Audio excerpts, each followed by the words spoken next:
இவருக்கு அழகிய மணவாளன் தானே பேரு. நம்பெருமாள்னு சொல்றோமேன்னா இது மணவாள மாமனிகளுடைய உபதேச ரத்தனமாலை பாசுரத்துக்கு பிள்ளலோகஞ்சீயர் சுவாமி வியாக்கியானம் அனுகிரகிக்கிறார்.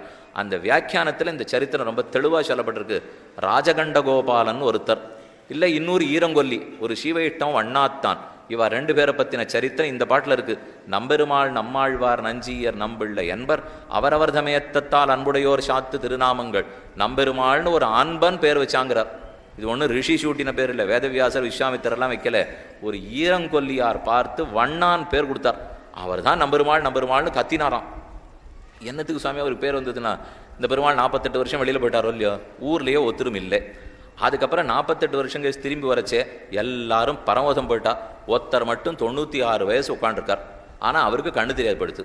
இப்போ வந்த பெருமாள் இவர் தானா, போன பெருமாள்னு யாருக்கு தெரியும்?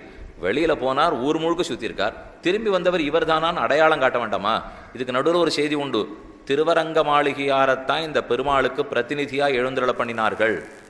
அப்புறம் புறப்பட்டு போன பெருமாள் திரும்பி வந்த பிற்பாடு மறுபடியும் நம்பெருமாளாக ஏற்றுக்கொண்டார்கள் என்னும் ஒரு வழக்குள்ளது. அல்லது பேரர்களுக்குள்ள ஒருத்தர் திருவரங்க மாளிகையார் என்கிற சொல்கிற வழக்கமும் இருக்குது. நம்பெருமாள் வெளியில் போட்டுட்டு திரும்ப எழுந்துருளினார். இப்போ யார் உறுதி பண்ணுறது இவர் தான் புறட்டு போன பெருமாளான்னுட்டு? வண்ணான் ஒருத்தரை தான் அவருக்கு கண்ணு தெரியல.